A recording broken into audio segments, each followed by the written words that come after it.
quand nous nous sommes intéressés, nous avons proposé la conférence nationale, personne ne pensait qu'elle pouvait aboutir. On a commencé par des réunions comme celle-ci, où nous avons expliqué aux Congolais. Nous avons parcouru les provinces françaises. Et puis par la suite, Brazzaville a pris le pas. M. Bernard Corella, à ce moment-là, il avait écrit une lettre. Et à la suite de cette lettre, il y a eu la jeunesse qui est montée au créneau. Après la jeunesse, il y a eu les syndicats et le syndicat, l'armée populaire nationale. Donc aujourd'hui, nous disons que la conférence internationale est indispensable parce que c'est la seule institution légale qui puisse faire contrepoids vis-à-vis de M. Sassou. Vous savez, vous avez pris l'exemple de 2016. Si je n'avais pas été en prison, j'aurais œuvré autrement. Ceux qui étaient en place, évidemment, je les comprends. Ils étaient du côté du tranchant du couteau. S'ils voulaient enlever M. Sassou, il lui fallut lui proposer une porte de sortie. Or, tout ce qu'on lui proposait, c'est vous quittez la présidence et on vous met en prison. Que ce soit vous, Madame Tamba Tamba, vous aurez fait la même chose. Personne n'ose vous dire que je quitte le pouvoir pour être en prison. Ce n'est pas possible. Et aujourd'hui, par rapport à ce qui est arrivé, la seule institution qui soit capable de sécuriser tant M. Sassou ou le peuple congolais, c'est la conférence internationale, à la suite de la mise en place d'institutions fortes.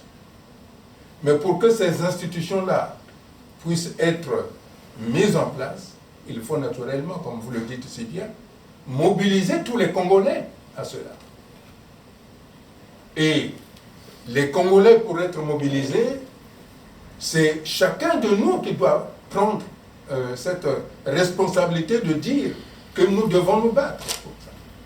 Je ne suis pas tout à fait d'accord avec vous que les institutions défendent M. Sassou. De façade. De façade. Parce que il y a des conventions, des contraintes qui sont là. Mais je peux vous assurer, quand j'étais reçu aux États-Unis, au Congrès et dans diverses administrations, de très hautes administrations et agences, les choses étaient claires que M. Sassou doit participer à la conférence internationale. Même en France, c'est que vous avez des entrées. Il y a des entreprises qui sont là, mais qui veulent avoir des assurances. Donc, mais si nous voulons effectivement que la communauté internationale nous entende, mais je vous tends la main. Que tout le monde, comme vous le souhaitez, comme vous le dites d'abord, nous devons être d'accord. D'accord, ensemble. Et lorsque nous serons ensemble dans une grande salle, lorsque nous serons ensemble dans les rues de Paris, eh bien, la communauté internationale nous entendra. Voilà. C'est ce qui fait, c'est ce qu'on appelle le rapport de force démocratique. Car aujourd'hui,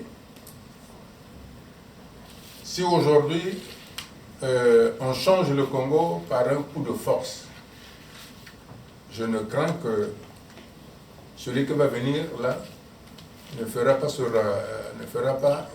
de la dentelle. Je ne crains que ce que craint le soldat Nyangabwala soit difficile. Imaginez que quelqu'un vienne par un coup de force. Il va ratisser tous ceux qui gèrent le Congo aujourd'hui. Or, moi, je ne veux pas qu'on ratisse, je ne veux pas qu'on débite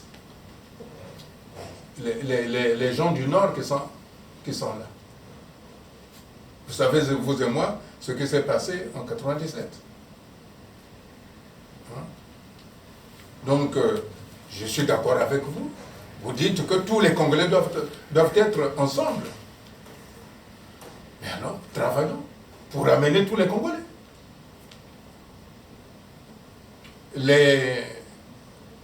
L'Allemagne est tout à fait d'accord. La Grande-Bretagne est tout à fait d'accord. Le Vatican est d'accord. La France d'État est d'accord, en dehors des intérêts. Les États-Unis sont d'accord. Les pays africains sont d'accord. Certains pays, en particulier francophones, sont tout à fait d'accord. Mais qu'est-ce qu'ils attendent? Que nous nous réunissions, que nous soyons, nous demandons ensemble. C'est pour ça que je vous disais tout à l'heure, j'étais très heureux de la démarche que vous avez eue. Et je vous en suis sincèrement reconnaissant au nom du peuple congolais de cette démarche que vous avez faite. Parce que c'est une démarche fondatrice du nouveau Congo qui doit être en place. Vous avez des partenaires derrière, j'ai des partenaires derrière, les associations qui sont là ont des partenaires derrière. Ce sont tout ça qui vont faire de telle sorte que la communauté internationale doit nous entendre.